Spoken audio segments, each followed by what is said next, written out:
Buenas tardes, hermanos. Que Dios les bendiga a cada uno de ustedes. ¿Qué les pareció el director de alabanza?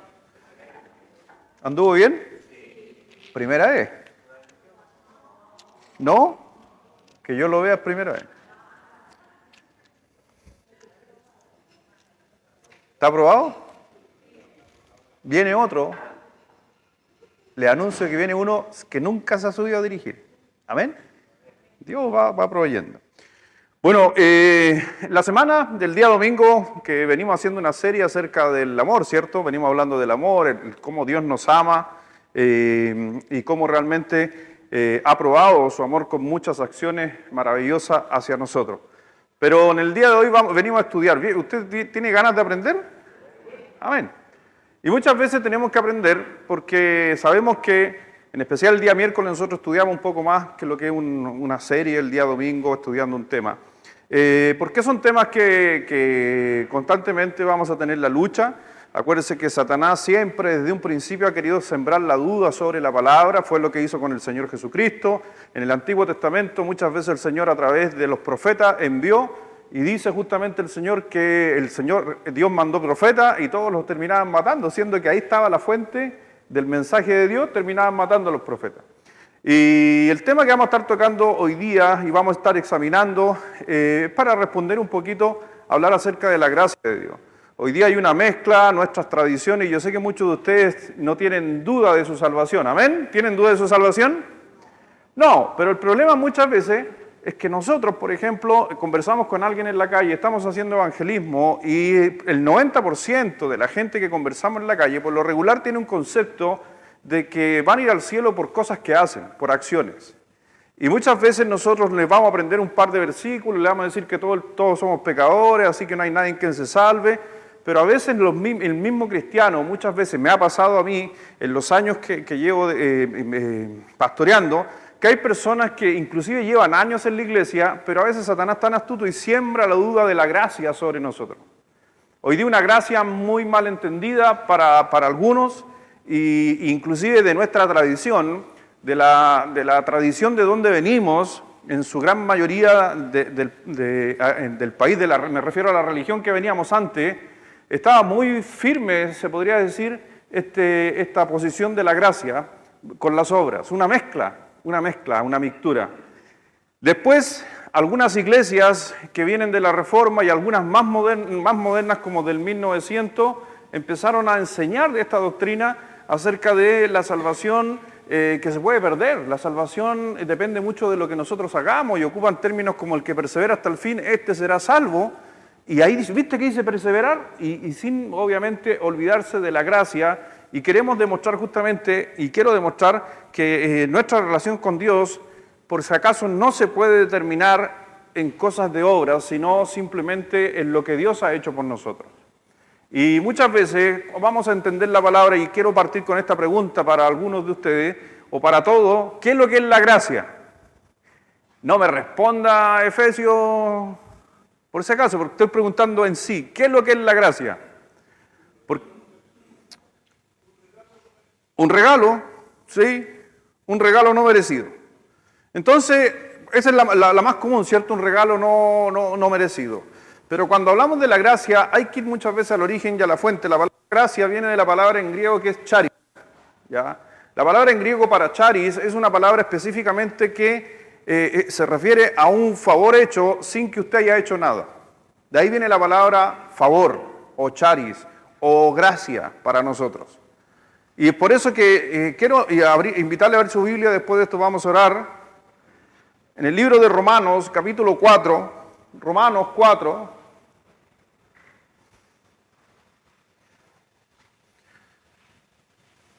así que si hablamos técnicamente, vamos a hablar de tecnicismo teológico, la palabra charis es favor inmerecido. O sea, alguien hizo algo por nosotros sin yo merecerlo. De ahí viene la palabra charis, el origen.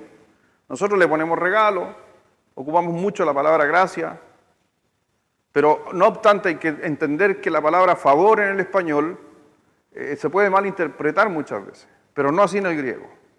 En Romanos capítulo 4, versículo 4, dice, pero el que obra como diría también alguna traducción más moderna, diría, pero el que trabaja, porque ahí se está refiriendo a una acción, pero el que obra o trabaja, no se le cuenta el salario como charis o favor, sino como pago. Cuando el apóstol Pablo nos estaba diciendo en el libro romano que a propósito, si usted quiere aprender de la gracia sobre cualquier cosa, Romanos es el libro para saber mejor de la gracia. Algunos van a ir a Efesios 2, 8, 9, pero ojo que es un pasaje más específico, pero Romanos está hablando siempre constantemente de la gracia y que éramos unos pecadores, Romanos 3, 23, Romanos 6, 23, éramos tan pecadores que necesitábamos la gracia sobre nuestra vida. Así que como dice ahí, pero el que obra, o más bien dicho, el que trabaja, no, como dice, no se le toma en cuenta el salario como favor o como gracia, sino como deuda, como un pago. Entonces, cuando hablamos de la palabra charis, no es, por si acaso, un pago. ¿Por qué? Ahí estaríamos aplicando la palabra obra, que yo estoy recibiendo un pago por hacer algo. Pero el Señor dijo no. La palabra gracia no funciona para un pago. Así que esta palabra ya parte definiendo en el libro de Romanos que la gracia, y lo vamos a estar estudiando hoy día, que puedan comprender, inclusive hay muchos cristianos, y yo sé que a lo mejor ustedes no, otros cristianos, pero es necesario muchas veces tener fundamento. Y muchos cristianos han tenido la dificultad de entender muchas veces ese término de la gracia. Y a mí gente me ha dicho, pastores, que yo sé, me han dicho, yo sé que el Señor murió por mí, yo sé que Él no hizo nada, pero yo tengo que igual hacer acciones para alcanzar la salvación. Y yo le digo, no. Y es muchas veces por eso gente, a veces esclavo de su compromiso con Dios. ¿Por qué va de la mano con el compromiso? Porque piensan que si hacen algo incorrecto, ya no son dignos de Dios. Ya no pueden acercarse a Dios hasta que tengan una nueva relación. Inclusive, alguien aquí, voy a hacer la pregunta, alguien aquí en su primera etapa de cristiano hizo más de una vez la oración de fe, de recibir a Cristo, hermana Mirna, ¿sí? La otra Mirna, están juntas las dos Mirnas sentadas. Allá, esa fila, ¿alguien? ¿Aquí? Ok, y es porque entra la duda, porque desconocemos el término gracia. Romanos 11, versículo 6, y después de esto sí que oramos. Romanos 11, versículo 6.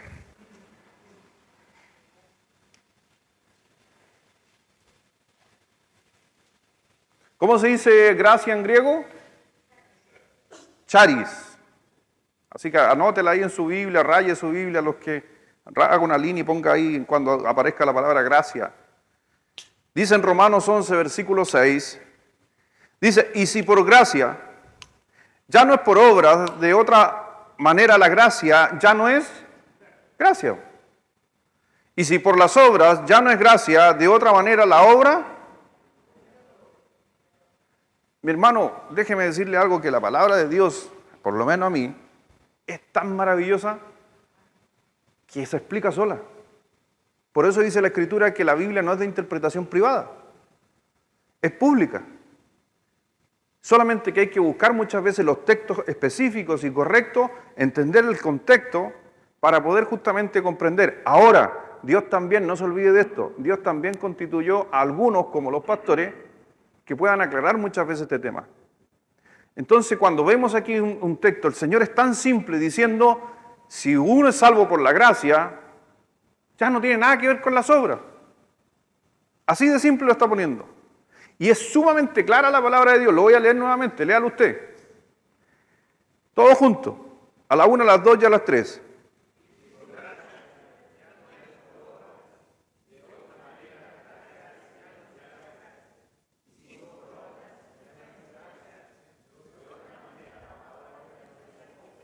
¿Pueden ser las dos juntas? ¿Puede ser la salvación una mezcla entre gracia y obras? Entonces, muchas veces hay una confusión. Y es lo que queremos aclarar en esta noche, estudiar la palabra de Dios, porque ¿sabes qué? Uno de los errores, y me incluyo, de mi fe nueva en la fe, cuando era nuevo en la fe o cuando venía yo tengo algunas ideas preconcebidas cuando leo la palabra de Dios. Y esas son las cosas que uno tiene que ir cambiando en los años que va madurando. Yo cuando voy a leer un texto, yo no lo voy a leer preconcebidamente, o sea, sacando mis propias conclusiones antes de leerlo. Hay gente que defiende una posición sin saber lo que dice la Escritura.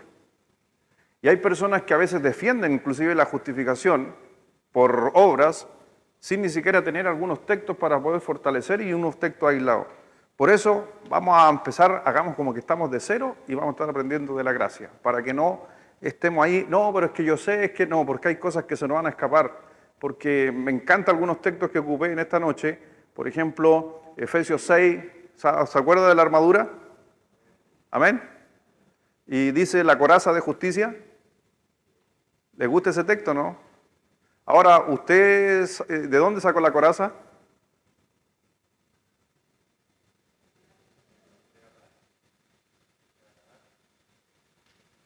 No, pero ¿usted de dónde la sacó?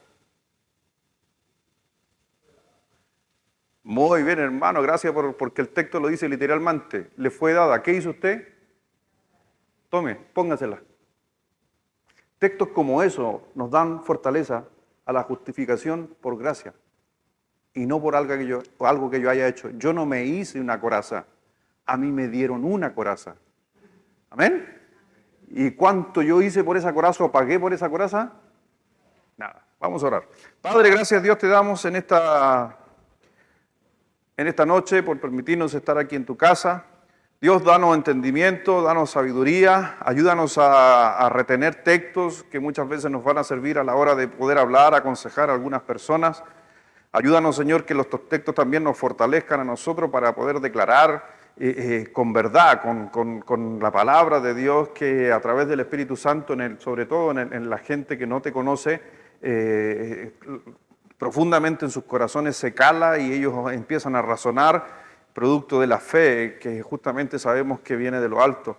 Gracias Dios por cada cosa que vas a hacer en esta noche, lo que harás en esta semana, del resto que queda para poder justamente poner en práctica y hablar de la gracia.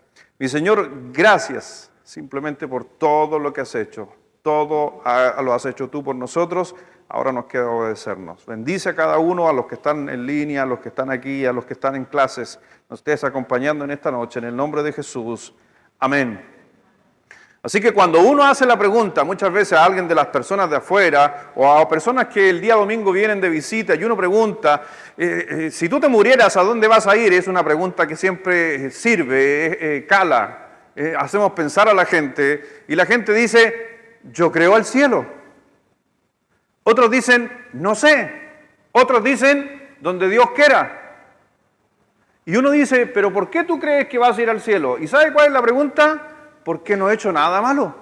No he matado a nadie, porque ponen los mandamientos los ponen como una figura de acciones para poder llegar a la presencia de Dios. Y ellos creen que van a llegar a la presencia de Dios y van a ir al cielo porque no han hecho algunos de los mandamientos, no han ido en contra de los mandamientos. Y como un día le pregunté a un hombre, me acuerdo en un viaje, íbamos viajando en un bus, y yo me puse a conversar y le pregunté si él se iba al cielo cuando moría y me dijo, yo creo que sí porque no he matado a nadie. Entonces, ¿de dónde sacó el término no matar a nadie? De los mandamientos, Deuteronomio, donde nos dice justamente no matarás. Y tienen ese concepto. Pero ¿sabes qué? Cuando vamos justamente a la palabra de Dios, dice en el libro de Efesios, partamos por ahí, que es el más clásico, Efesios 2, versículo 8. Efesios 2, 8. Porque, mi hermano, somos justos, somos salvados por la gracia. Y ¿cómo se decía gracia en griego? No se olviden de eso. Charis. Charis. Y que tiene que decir que es un favor que yo no hice nada. Si no, sería un pago. Si yo hiciera una obra, sería un pago. Y charis no es un pago. Dice en Efesios 2, versículo 8, porque por gracia soy salvo, por medio de la fe, y esto no es de vosotros, pues es don de Dios. Y bien claro, y lo sabemos, dice, no por obra, para que nadie. Así que esos textos yo creo que no tienen mucha explicación. Y usted, en su mente, usted puede decir, pero pastor, pero si el texto es tan simple, ¿por qué la gente cree que es salva por obras? Porque muchas veces hay textos en la misma escritura que a veces por un tema de traducción o una mala lectura o una mala hermenéutica de leer el texto, pescan un pasaje aislado, no leen el que viene hacia abajo y empieza a crear confusión. Entonces, cuando vemos ahí, mire por favor en Romanos capítulo 3, un pasaje que ustedes conocen.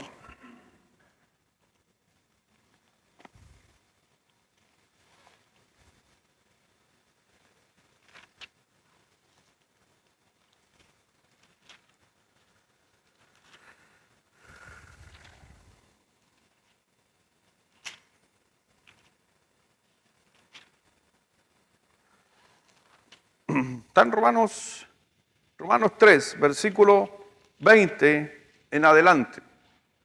Y esto se los voy a dejar a ustedes porque es un bonito texto para leer. Todos juntos. ¿Ya? Ahí en su Biblia, porque a veces la asistente se demora en cambiar. Así que desde ahora, a la 1, a las 2 y a las 3.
Hermoso pasaje porque muchas veces leemos el versículo que está en medio nomás. Ya leemos los pasajes del medio, el 23, y nos quedamos con eso. Pero en especial el versículo 28, porque el versículo 28 solito dice, concluimos. O sea, hasta el apóstol dijo, miren, esto les empieza a hablar. La fe, la ley, los pecados, hasta que llega al versículo 28. ¿Y qué dice? Concluimos. Es la conclusión, o sea, este es el resumen, vamos a concluir en esto. Y la primera parte nomás, del versículo 28, concluimos pues que el hombre es justificado por fe sin las obras. No hay forma de ser salvo, por si acaso, si no es por la gracia del Señor Jesucristo. No por obras que yo haya hecho o situaciones o otras personas inclusive que hoy día mucha gente piensa que son salvos porque mi papá fue salvo. Sacando pasajes de contexto como el hombre que se bautizó ahí en el carcelero de Filipo, donde serás salvo tú y tu casa, y la gente tiende a pensar que son salvos porque el papá era cristiano. No, es individual. Y sabemos, dice, y concluimos pues que el hombre ya es justificado por fe, sin las obras de la ley. Así que cuando vemos justamente estos versículos, te hago la pregunta, porque ocupando el contexto, si yo guardare toda la ley, porque un día alguien me hizo esa pregunta, pastor, si yo guardare toda la ley, si yo cumpliera toda la ley, ¿puedo ser salvo?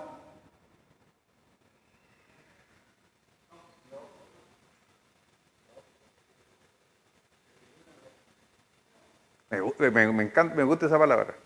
De ninguna manera. No se puede. Y hay gente que me ha dicho esto. Pero si alguien cumple todo, ¿qué pasaría? Así como ejemplo, que yo no cometiera ningún pecado de la ley. ¿Soy salvo? No. Porque desde que nacemos bajo pecado, aunque usted no haya, inclusive todavía cometido pecado. Porque ya, producto de Adán, es transmitido en nosotros el pecado.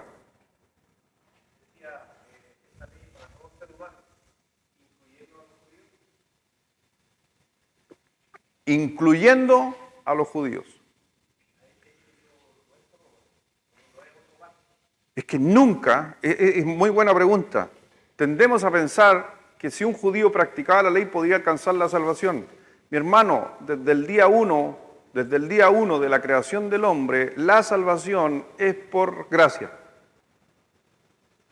Solamente, y Pablo lo dice y lo explica, que la ley, si usted lee, sigue bajando en el versículo que sigue Martina, cuando usted ve en su Biblia el versículo que sigue, se va a dar cuenta, dice, porque tú mismo estás diciendo, pero pastor, entonces la fe que está hablando aquí, la gracia, ¿invalida la ley? ¿Invalida la ley? La confirma. Muy bien, dice, es que la ley viene a decirnos lo tan pecador que somos. Y la única forma de poder ser salvo es por la gracia del Señor Jesucristo, porque la ley confirma que soy un pecador, o entendiendo el contexto. Por eso yo no me puedo salvar porque soy un pecador. Y la ley viene a confirmar aquello. Por eso dice en el versículo 23, que es el pasaje que muchos conocemos en Romanos 3:23, por cuanto todos pecaron y están destituidos de la gloria de Dios. Todo el que es pecador está fuera de Dios, fuera de la presencia de Dios, no va a llegar al cielo, y es por eso que necesitamos que haya algo en nosotros que podamos tener entrada del cielo, pero no es por algo que usted haya hecho, sino algo porque Jesucristo hizo.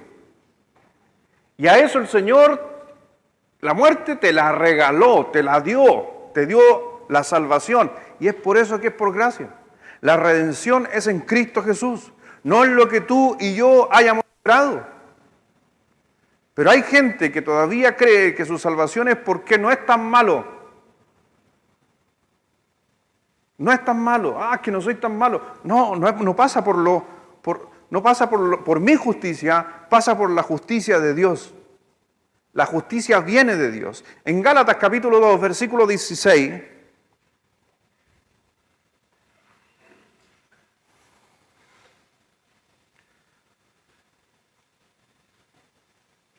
dice, sabiendo que el hombre no es justificado o salvado por las obras de la ley, sino por la fe de Jesucristo. Nosotros también hemos creído en Jesucristo para ser justificados por la fe de Cristo y no por las obras de la ley, por cuanto por las obras de la ley. ¿Y los judíos? ¿Qué tiene que ver con tu pregunta? No se puede. No confundan, por si acaso, con el pacto que Dios tiene con el pueblo judío. Dios tiene un pacto, pero ¿cuál es ese pacto? Que Él iba a enviar el Mesías. Ellos no creyeron en el Mesías y es por eso que tiene que volver nuevamente el Mesías en la segunda venida, y ahí el pueblo de Israel va a tener que entender que ahí viene el Mesías. Pero ¿quién está, por si acaso, diciéndonos estos textos? Y Pablo lo dice por ahí, uno de los más puros judíos que ha existido, tuvo que conocer a Jesucristo en una experiencia camino a Damasco y convertirse. O sea, el mismo apóstol Pablo que dice que era de uno de los linajes más bacanes de los judíos, él está diciendo, la ley no me va a salvar, es necesario que, parafraseando, yo tuve que confesar que Jesucristo era Dios para poder ser salvo. Aunque es el pueblo escogido de Dios, o no se olviden que la salvación siempre es por gracia. Así que mi hermano, si fuera por obra, quizás muchos de ustedes podrían tener mejor merecimiento que yo. Pero ¿saben qué? Por eso el Señor no dijo que fuera por obra, porque siempre hay alguien que va a hacer algo mejor que yo y condenaría a todo el resto. Por eso dice, y es porque hay que entender que eso sí se pudo lograr por uno que pudo hacer todo y cumplir todo, pero porque no había pecado en él, y que era Jesucristo, por eso el sustituto perfecto. Y dice, por si acaso, mire, vamos a 1 Corintios 1.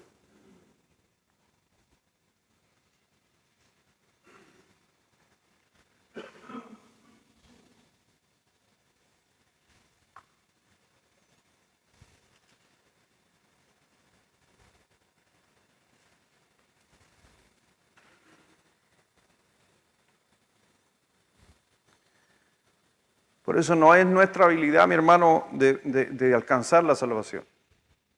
Porque algunos podrían decir, inclusive decían, no, pero Dios puso las cosas y si tú las tomas, ya es decisión tuya, que no tiene nada que ver con el libre albedrío. Estoy hablando de la justificación.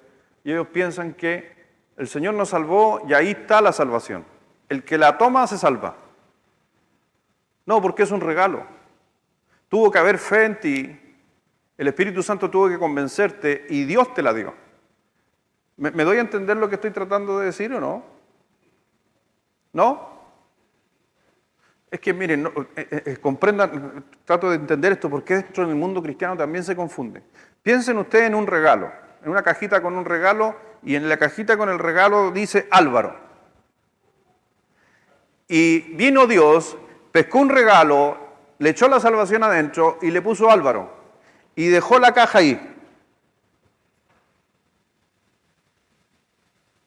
Álvaro vino, la tomó, la abrió y encontró la salvación. Eso es autojustificación. No sé si me doy a entender el ejemplo que estoy dando. Y ese es un error dentro del mundo del cristianismo. Porque Dios tomó el regalo, lo abrió y te lo pasó. Y fue por gracia. Porque o si no, yo también sería parte de una autojustificación. Tuve que abrir el regalo, tuve que tomar el regalo y tuve que imponerme el regalo. Hay algunos de grupos cristianos evangélicos que tienen este concepto. Y no, porque o si no, también ahí hay una mezcla. Tuve que hacer una acción. Justamente porque el Espíritu Santo te convence de aceptar el regalo, pero no ir a abrir el regalo y no tomar el regalo, sino es un todo. Y hay una mezcla que muchas veces se confunde, que no, Dios murió en la cruz y ahí lo dejó. El que quiere tomar el regalo, se salva. ¿Por quién pasaría la salvación? ¿Y no por gracia? Si la salvación es por gracia. Por eso se confunde también, se confunde muchas veces la justificación que tiene que ver que, no, pero Cristo murió y el libre albedrío, por eso tomé la palabra libre albedrío. ¿Sabes qué?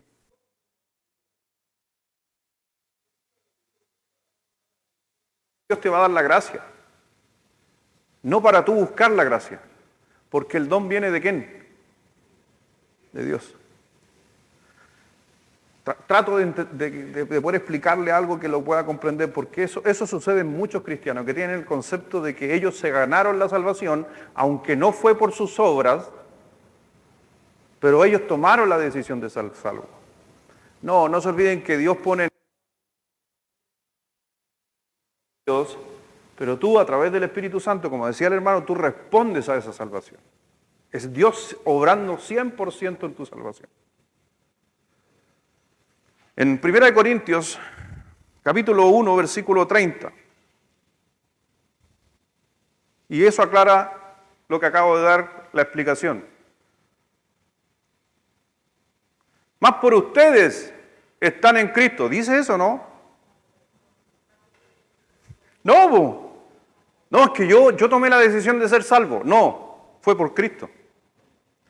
Más por Él estáis vosotros en Cristo Jesús, el cual nos ha sido hecho por Dios sabiduría, justificación, santificación ¿Quién me entregó justificación, santificación, redención y sabiduría?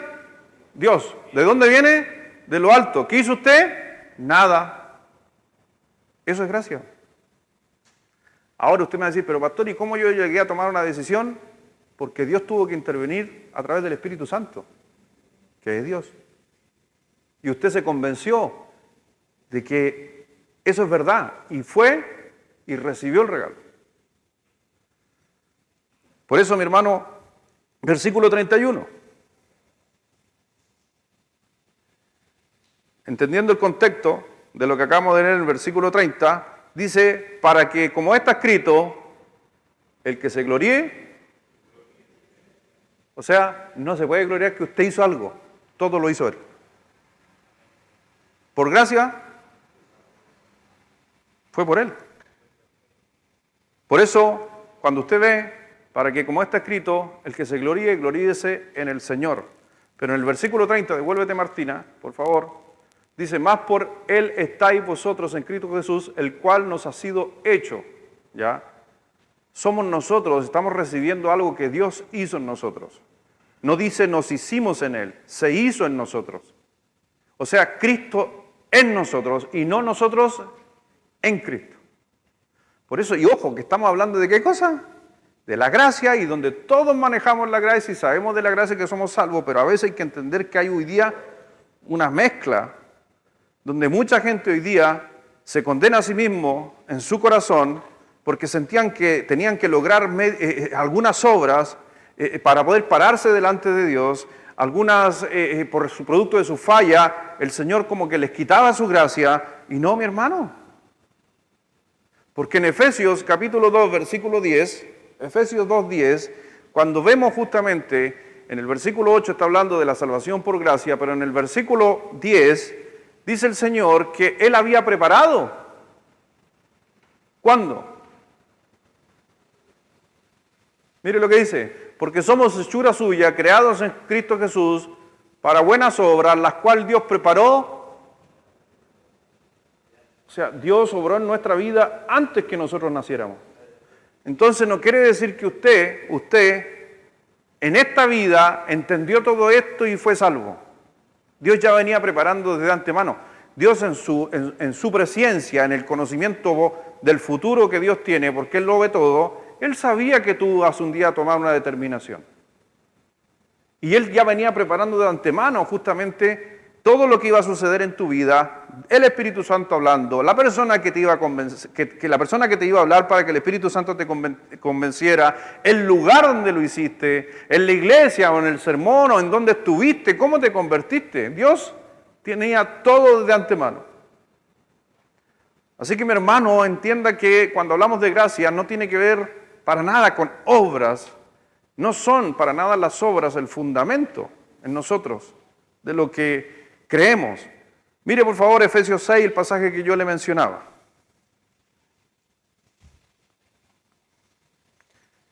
En Efesios 6, versículo 3.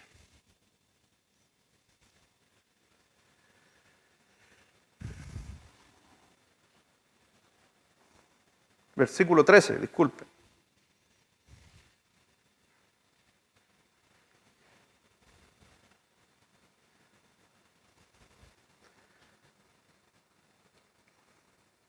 Dice, por tanto, tomad toda la armadura.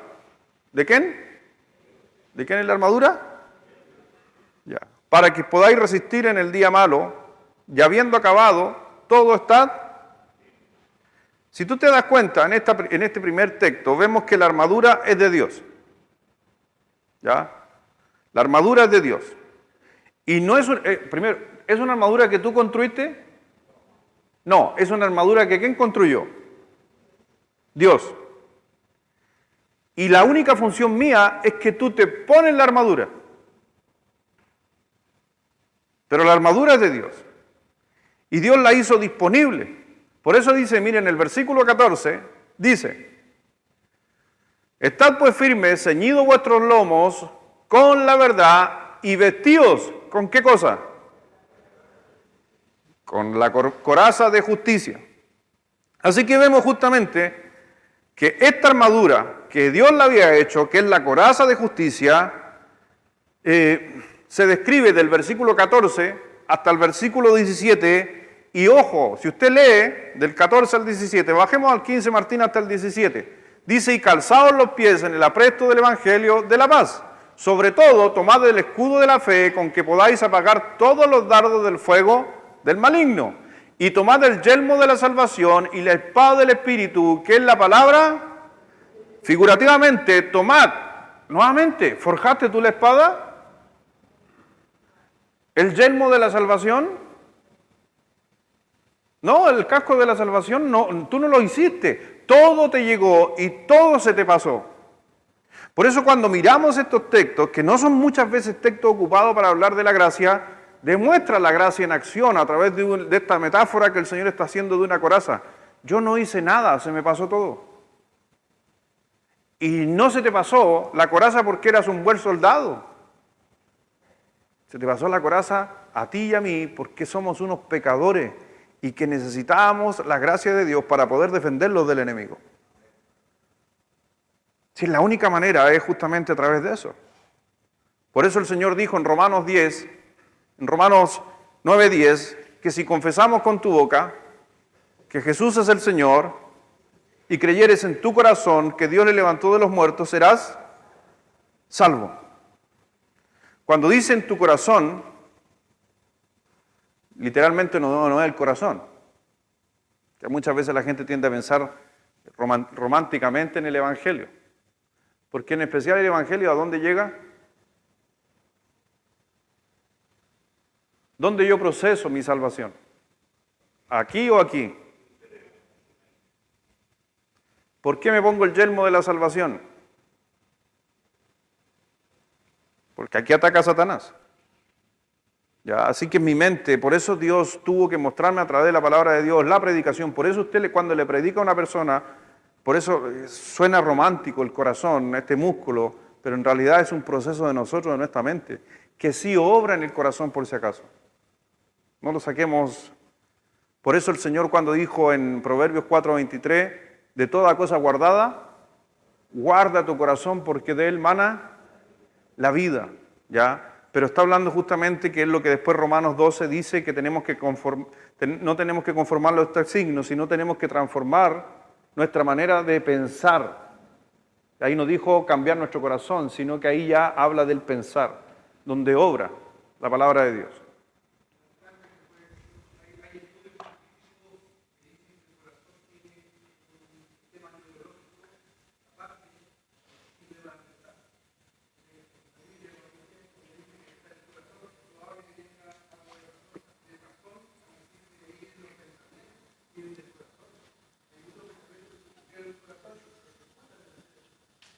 He leído ese estudio, lo he leído. Sí, un poco de neurociencia ahí que actúa en nuestra mente el corazón. Pero también hay muchos estudios del vaso. Y que el vaso influye también sobre nuestra... Bueno, yo creo que toda la creación influye sobre nosotros. Dios nos creó con sentir, con todo. Y como decíamos en los tiempos antiguos, era más importante el vaso que el mismo corazón. ¿Se ha sonrojado usted? ¿Y fue porque en su corazón se enamoró? ¿O porque su vaso empezó a moverse y a irrigar? Así que gracias, hermano, he leído ese estudio. Si a alguien le interesa, les puedo compartir aquel estudio donde hay algunos científicos cristianos que han dado un poco peso a decir que a través del corazón hay algunas cosas que pasan por ahí. Pero físicamente hay que entender también que el corazón es un músculo, ya, por si acaso. Claro. Por eso digo romanticismo, que suena más bonito, es un romanticismo. Porque hay textos en la palabra de Dios que, y yo les digo literalmente, porque estoy tratando de explicar eso, va a encontrar textos que está hablando de la mente, pero dice corazón. Ya, por si acaso, para no confundirnos entre todos. Gracias, hermano.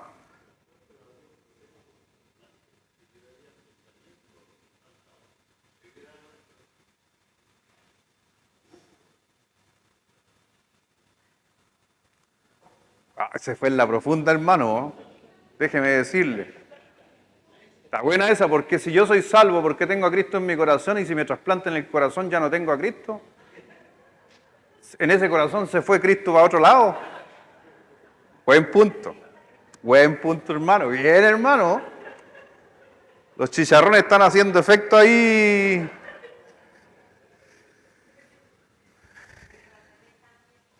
Al revés también. No, por eso le digo, si este no es un tema de un debate de ciencia, solamente hay que entender el texto de la palabra de Dios que está hablando que hay que entender que tenemos que comprender que Cristo murió por nosotros. ¿Dónde oró? Y como yo siempre digo, si realmente el corazón, Dios obró. En 1 de Juan 3, versículo 21.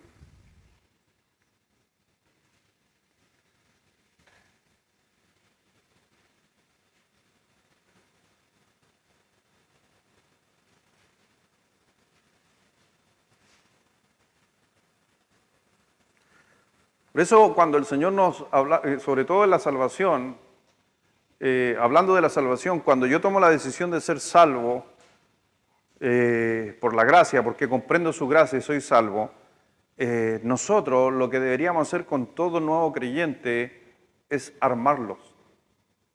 Y no yo, sino hacerle ver la coraza que le da Dios. Por eso el Señor dice que tenemos que predicar y hacer discípulos. Y ese es uno de los grandes desafíos que tenemos, que a veces le hablamos a alguien de Cristo, pero no lo arropamos con la coraza de justicia. ¿Por qué? Porque, volviendo un poquito en Efesios 6, acuérdese que inmediatamente cuando una persona recibe a Cristo como su Salvador, ¿quién aparece en escena? Satanás. Y empieza a mandar dardos a la mente de las personas, en especial de uno nuevo. Y si no sabe cómo se usa la armadura, la palabra de Dios, cómo trabaja la gracia sobre él, perfectamente podría, y ahí entramos a la parábola del sembrador, que podríamos justamente, sería la semilla que cayó entre las espinas, o que cayó entre las piedras, o sobre el camino. Y nosotros, que es un error del cristiano, pensamos que por el solo hecho de hacer una oración, ya es salvo. Y no necesariamente. Cuando una persona hace una oración, que bueno, la semilla se sembró. Pero esa semilla, para ratificar la salvación, que aquí es donde se confunde la salvación por obra, tiene que demostrar frutos, cuando así lo permita. ¿Por qué? ¿Qué pasa si se viene cayendo un avión y el de al lado usted le dice, ¿sabe qué? Estamos a punto de morir, mejor reciba a Cristo ahora, antes que muramos, y reciba a Cristo y morimos? ¿Qué obra hizo? Son casos específicos, ¿ya? Pero hay que entender que eso es posterior a la salvación. Por eso estoy diciendo que cuando usted le habla a alguien de Cristo, trate después de arroparlo con la coraza que viene de Dios, no con su coraza, con la coraza que viene de Dios. Yo no estoy en contra de personas que evangelizan y meten el evangelismo.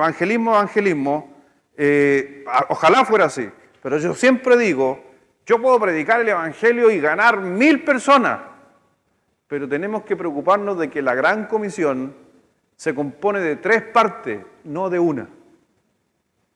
Porque la gran comisión dice que hay que ir. Hay que predicar, que va dentro del ir. Hay que ir y predicar. Pero después que sea salvo, hay que hacerlo discípulo, que sea salvo, discípulo. Y hay que enseñarle, que ahí viene la coraza de justicia. Y después, que podríamos agregar un cuarto, pero si usted lo quiere agregar, es que ese discípulo se vuelva discipulador de otro. Que él también vaya y predique el evangelio y se vaya así. Pero muchas veces solamente nos quedamos en evangelizar.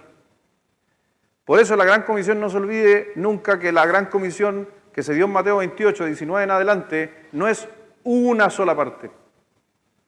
Algunos podrían decir, pero a nada, no importa, por último. Pero una cosa es a nada, otra cosa es lo que Dios también demanda de nosotros. Que cumplamos no una parte, sino toda la parte.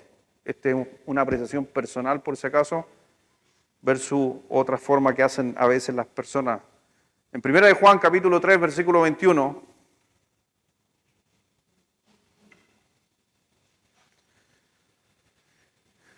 ¿está conmigo ahí? Todos juntos, fuerte, a la 1, a las 2 y a las 3.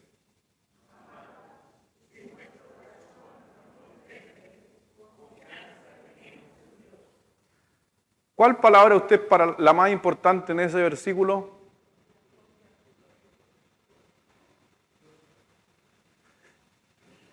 No en grado de importancia de quién es, sino la palabra que, si yo saco esa palabra, se desarma todo. Muy bien, exactamente, sí. Esa es la palabra. Porque ese sí, mire lo que dice. Amados, si nuestro corazón no nos reprende, confianza tenemos. En otras palabras, ¿sabe qué está diciendo el texto? No es su confianza. Porque a veces nosotros, por eso hay que entender que nuestra confianza muchas veces, el sí, se refiere al corazón. Y es una sumamente enfermedad, para mí es una enfermedad el sí ahí, porque es una condenación propia. ¿Cuántas veces nos condenamos a nosotros mismos? Escucho gente decir lo siguiente: a lo mejor Dios me está castigando, ¿por qué tantas cosas malas que me pasan? Ese es el sí, y esa es una enfermedad en nosotros, que no es la que Dios quiere. Por algo tenemos confianza. Confía en el Señor. Porque si usted, su énfasis es en su corazón, en el sí, constantemente vamos a tener problemas. Y eso es lo que pasa muchas veces en algunos cristianos, que en lo que hacen, las cosas que hicieron, el pecado que cometieron, ponen en duda sus decisiones de corazón. Pero no nos confiemos en nuestro corazón, sino que confiemos en ¿quién? En Dios. Confianza tenemos en Dios, independiente de lo que haga su corazón. Por eso la salvación no también hay que entender, la salvación hay que comprenderla, que es una confianza que tenemos en Dios y que Dios nos dio por su gracia, más allá de mis emociones, más allá de lo que yo sienta. Por eso cuando la Escritura podemos ver que la voluntad de Dios es que nosotros, por ejemplo, en Filipenses capítulo 4:4, en Filipenses 4:4, el Señor siempre nos está diciendo, dice, regocijaos en ¿quién? ¿Cuándo? ¿Y si peco? ¿Logra entender el texto del sí anterior con este? Porque si mi corazón me reprende y me tira para abajo, no, hermano, confíe en el Señor. ¿Cuándo? Siempre. ¿Cuándo tengo que estar contento? Siempre. Otra vez digo, regocijado. ¿Cuándo? Siempre. ¿Por qué? Porque la gracia de Dios está sobre nosotros. Pero es que yo no he hecho bien las cosas, pastor. Entonces no está entendiendo la gracia. Hay que separar, ojo, la gracia versus que a veces nosotros pescamos la gracia de Dios sobre nuestra vida y la tendemos a cuestionar por los pecados. La gracia es la gracia. ¿La gracia está sobre usted? ¿Está sobre usted la gracia? ¿Y cuando peca está la gracia sobre usted? Cuando no cumple lo que dice la Biblia, ¿está la gracia sobre usted?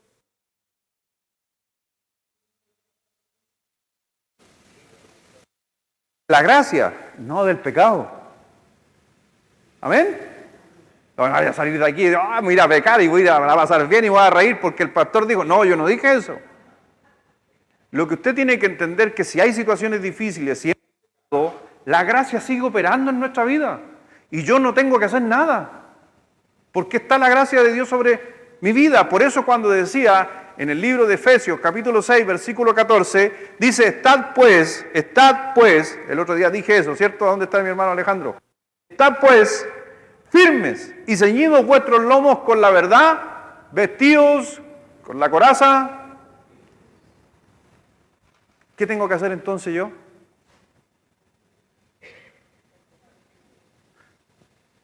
La justicia. ¿Qué es lo que es la justicia? En este contexto, ¿sabe qué es la justicia? Es la salvación. Y dice, vestidos de la salvación. Entonces, en otras palabras, ocupando la palabra que estamos ocupando, entonces, ¿vestidos de qué? De la gracia. ¿Quién te la dio? Dios. ¿Qué hiciste tú? Nada, po. Pero está en nosotros y Él la pasó. El problema es que muchas veces hay cristianos que no entienden que la gracia es la que nos ayuda a estar firmes. Y cuando Satanás viene a cuestionar la gracia es cuando nosotros, nuestro corazón, como decía el texto anterior, nuestro sí nos afecta. Entonces, estamos acostumbrados, mi hermano, en especial este versículo, con la idea predeterminada que la justificación es mediante algo que yo haga. Mi hermano, la justificación proviene de Dios. ¿Amén? No es algo que usted haya hecho. Mi hermano, la armadura completa fue hecha por Dios. ¿Es la armadura de quién? ¿De quién es la armadura? De Dios. ¿La construimos nosotros? Y el Señor dijo, haz una armadura y ponte la armadura que tú hiciste. No, es la armadura, ponte la armadura de Dios. Entonces, ¿la coraza de quién es? Obviamente de Dios. Pero ojo, cuidado, que ahí es donde yo decía que mucha gente tiende a pensar en su autojustificación mediante buenas obras. No, la justificación de Dios, por si acaso, es toda la armadura sobre nuestra vida. Por gracia, por justificación, somos salvos. Y esa palabra nosotros la ocupábamos antes, me acuerdo cuando ustedes la ocupan en el colegio, me acuerdo cuando estaba chico, ahí estudiaba en el colegio, ¿cómo se llama el colegio Coquimbo? El que era de hombres y mujeres. El que está en Pinto ahí. Ya ni me acuerdo dónde estudié, imagínense que amaba mi colegio yo. ¿Ah? Aníbal Pinto se llama ahora, en aquel tiempo Escuela 5. Y había un muro, igual que el muro de Berlín, que nos separaba al hombre con las mujeres. Ya, y justo cuando yo entré a los años sacaron ese muro. Pero yo cuando entraba, y me acuerdo de mi mamá y yo muchas veces, estamos hablando de harto rato hacia atrás, donde teníamos que andar con nuestra ropa de colegio, camisa azul, pantalón plomo, ¿cierto? En ese tiempo mi papá, como era más o menos, el pingüino, yo tenía pingüino. Ya, los bacanes nomás usaban pingüino y pluma. ¿O no, Gino? Pluma, o si no, botota. Ya.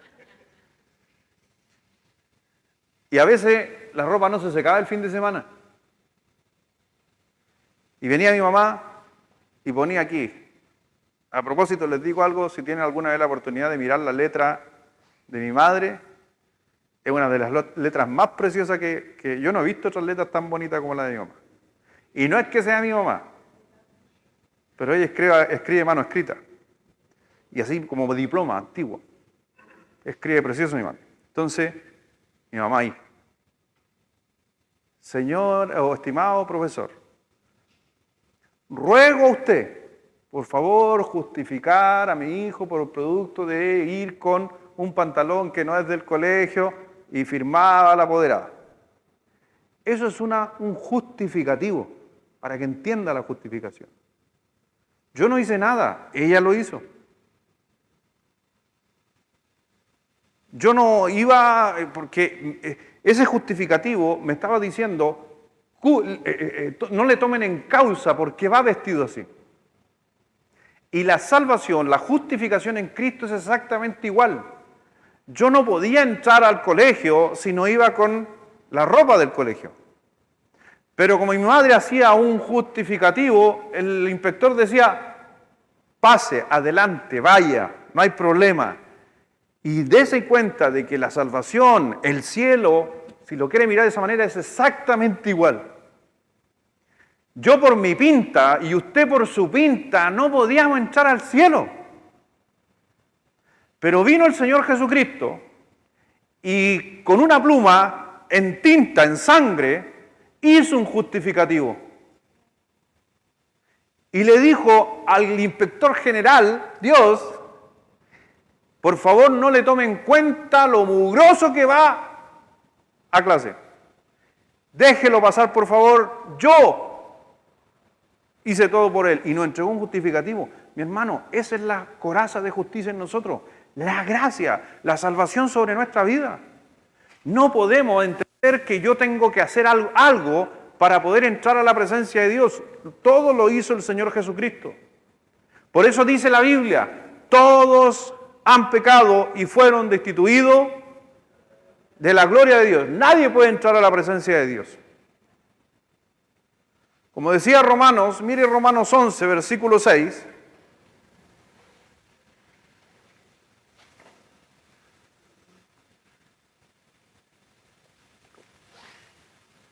Y si por gracia, no es por obra, gracia, ya no es gracia. Así que mi hermano, si usted considera en algún punto que la salvación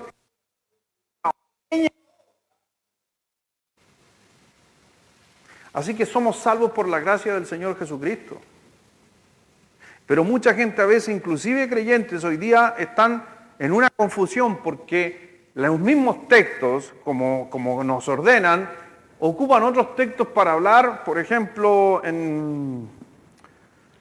a ver, si lo encuentro,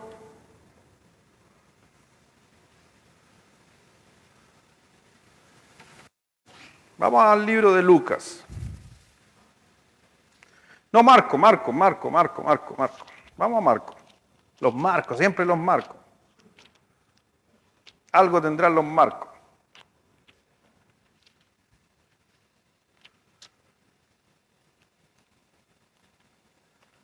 Marco 16.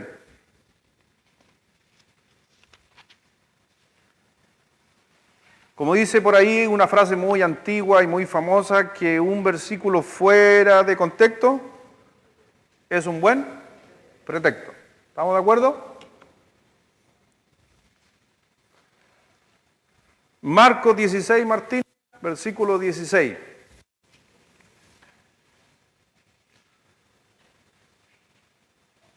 Solo quedémonos en ese texto. Ahí nomás. Dice así la palabra de nuestro Señor. Textos muy mal ocupados. Aquí tienen un ejemplo. El que creyere y fuere bautizado, ¿qué dice? Entonces, ¿cuáles son los requisitos para ser salvo?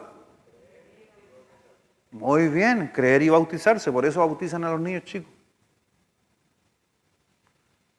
Más el que no creyere, pero si el versículo mismo da la explicación.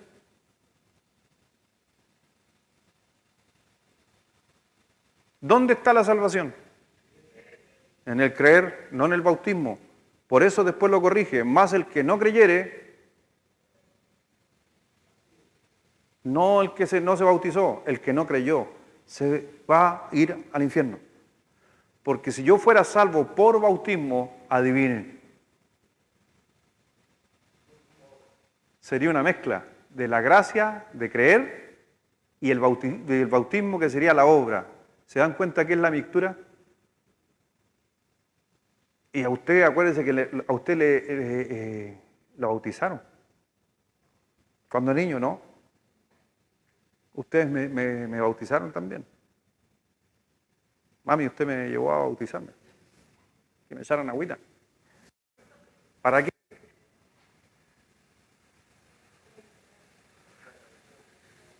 No, hoy, inclusive hermanos, si a veces de repente, ni siquiera por la tradición, porque ocuparon textos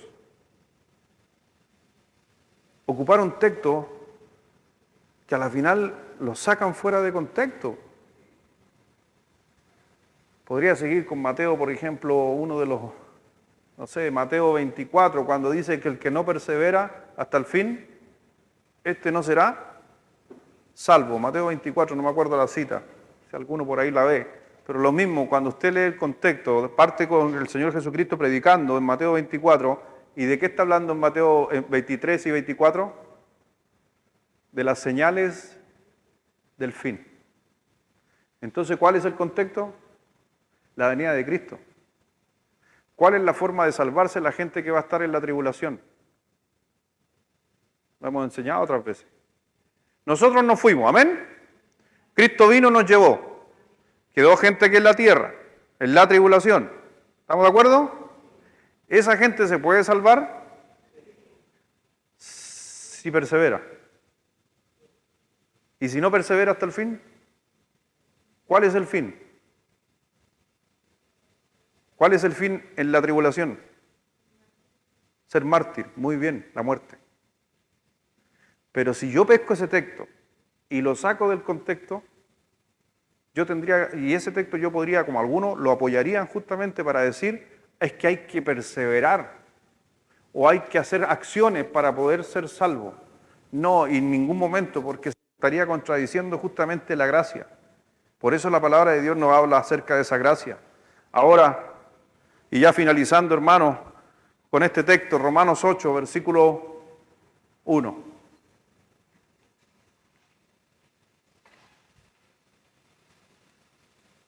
Y también es un texto que a veces lo quieren sacar del contexto, pero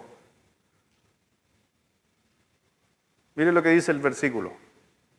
Para mí es un versículo de demostración de la salvación en Cristo Jesús, pero ocupan este texto muchas veces para decir que yo puedo perder mi salvación. ¿Por qué?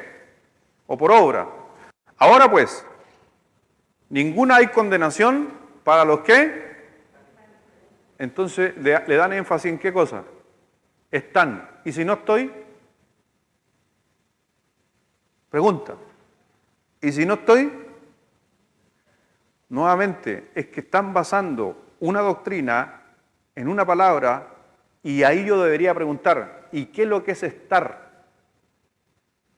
Porque si solamente me baso en el verso, están, podría ser ir a la iglesia, estar, hacer lo que dice la Biblia.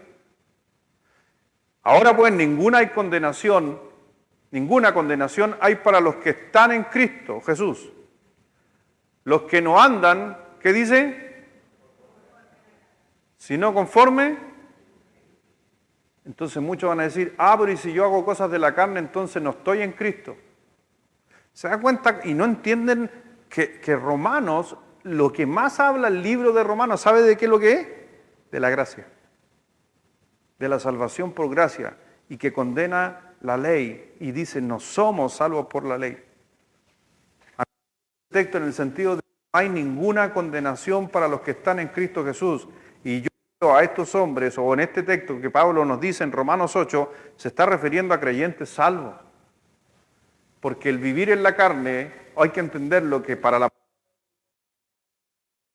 es vivir en la carne, se está refiriendo a una persona que no se ha dejado justamente transformar de alguien que experimentó la gracia, se salió de la gracia. Y hay unos textos también donde hablan que algunos eran de nosotros, pero no eran de nosotros, y empiezan a tomar textos de la pérdida de salvación por decisión. Entonces no funcionaría simplemente, mi hermano, la gracia de nuestro Señor Jesucristo. Por eso ahí en el libro y termino en Efesios 2, que es un versículo precioso.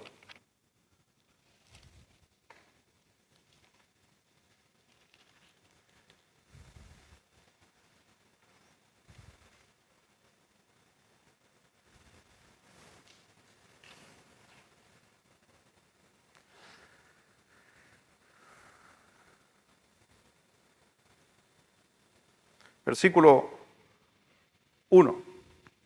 Dice, y Él os dio vida a vosotros. ¿Quién dio vida? Él.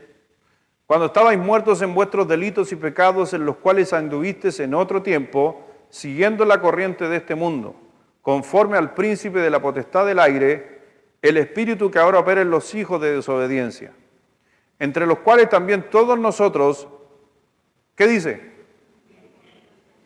¿Y no podría haber habido un cristiano descarriado ahí? Sí, pero el apóstol Pablo, ¿cómo llamó a un cristiano descarriado? Vivimos también. Tiempo pasado. ¿Yo me puedo descarriar? Sí. Pero si mi salvación dependiera de descarriarme, ¿habría un problema con la gracia? Totalmente. Por si acaso. Entre los cuales también nosotros vivíamos en otro tiempo en los deseos de nuestra carne, haciendo la voluntad de la carne y de los pensamientos, y éramos por naturaleza hijos de ira, los mismos que los demás. Pero, y ese pero es bonito, ¿cierto? Éramos re pecadores, vivíamos en la carne, vivíamos en el mundo, pero Dios,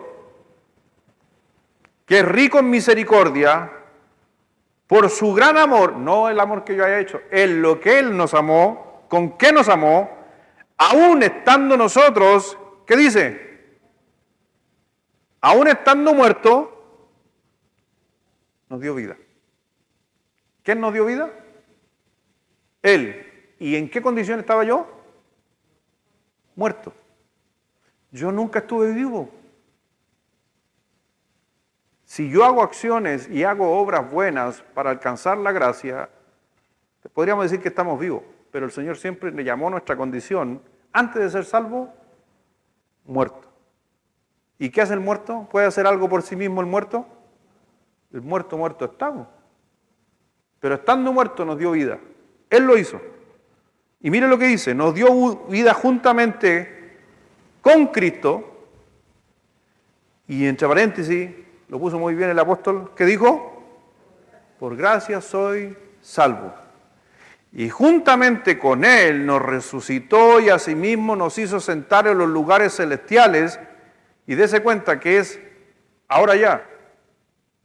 En el momento que usted fue salvo, usted empezó justamente a vivir su eternidad. Y hay mucho creyente que se ha olvidado de eso. Porque su eternidad, no se olvide, que su eternidad no se basa en la carne, sino esa eternidad se basa en el Espíritu. ¿Puedo entender lo que acabo de decir para cerrar? ¿Amén? ¿Usted está gozando de la eternidad? ¿Usted es eterno?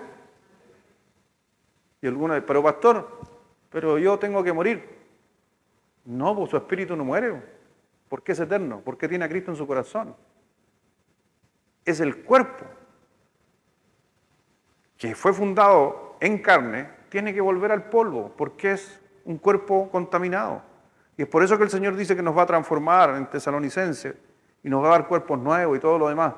Pero yo ya estoy gozando la eternidad. Entonces, mi hermano, si yo peco, sigo siendo eterno. ¿Van a haber consecuencias? Que eso podríamos verlo después. Las consecuencias de un creyente pecando, sí, hay consecuencias. Pero soy eterno. Y asimismo nos hizo sentar en los lugares celestiales con Cristo Jesús para mostrar en los siglos venideros las abundantes riquezas de su gracia en su bondad para con nosotros en Cristo Jesús. Redondeando el tema, dice el Señor, porque por gracia soy salvo por medio de la fe, y esto no es de vosotros, pues es don de Dios, no por obras para que nadie se gloríe, porque somos hechura suya, creados en Cristo Jesús para buenas obras, las cuales Dios preparó de antemano para que anduviésemos en ella. Por tanto, acordaos de que en otro tiempo vosotros, los gentiles, en cuanto a la carne, erais llamados incircuncisión por la llamada circuncisión hecha con mano en la carne, los gentiles, los judíos.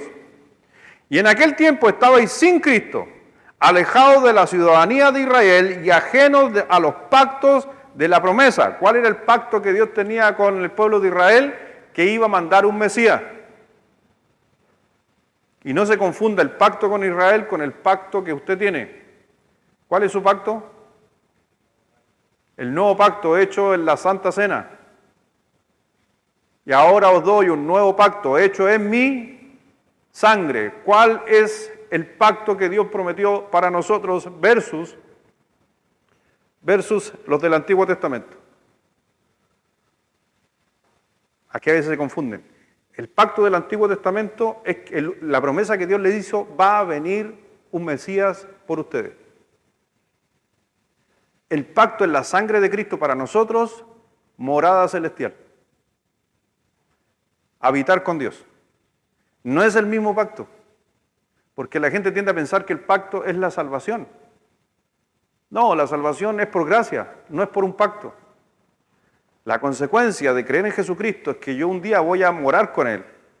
Cristo viene por mí y me llevará a su reino.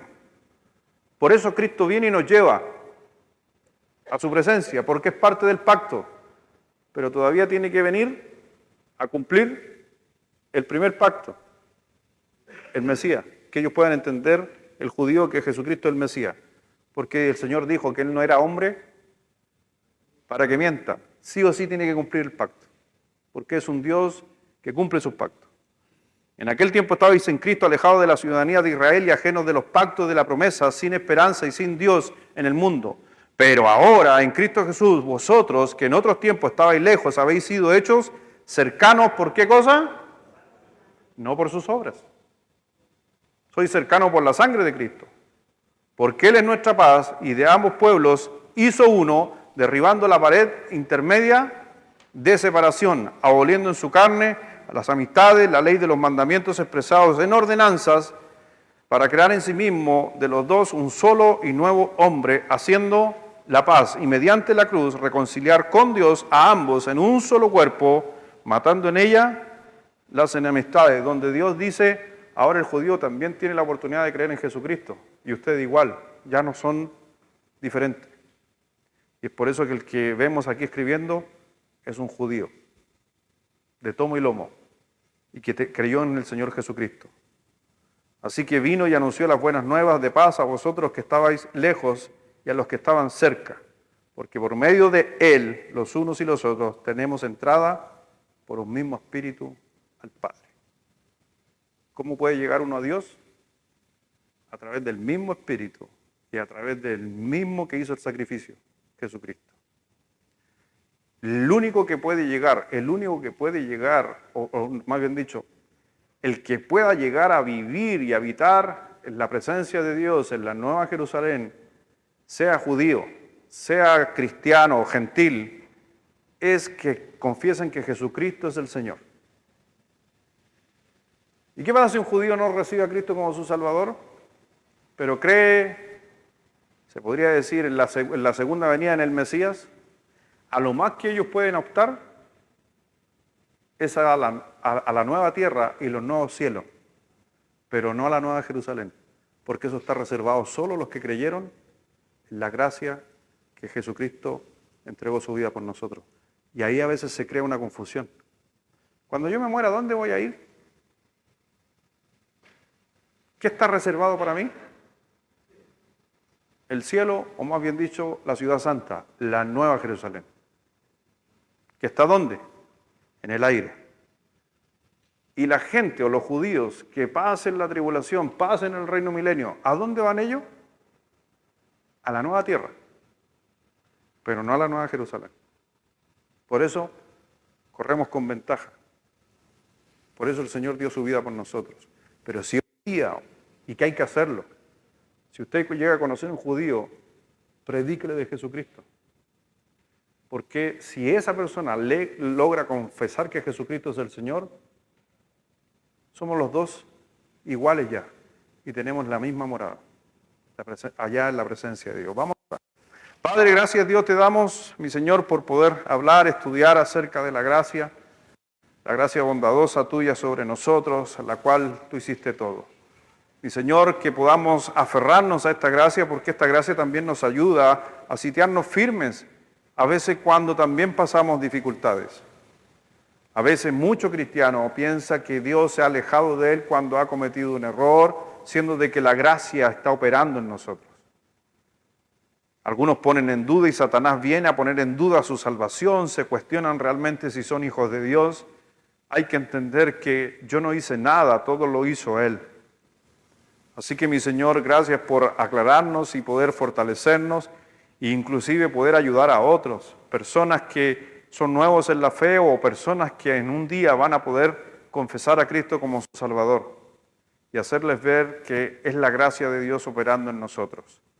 No nos autojustificamos a nosotros mismos, Dios. Todo lo hiciste tú por nosotros. Y yo no he hecho nada.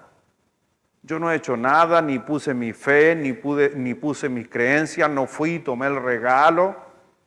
Todo lo hiciste tú, porque el Espíritu Santo ese día obró en mí y me hizo ver en mi mente que necesitaba aferrarme a tu gracia y creer en la fe, porque a través de la fe justamente podemos entender que Jesucristo murió por nosotros. Bendice Dios a cada uno de mis hermanos, y si realmente hay personas que han escuchado esta enseñanza o personas aquí presentes, fortalezcan su fe y entendiendo de que somos salvos por lo que Cristo hizo por nosotros. A nosotros nos queda invocar su nombre, creer en Él, arrepentirnos de nuestros pecados para justamente tener vida eterna. Obra Dios en cada uno. Gracias te damos en el nombre de Jesús. Amén.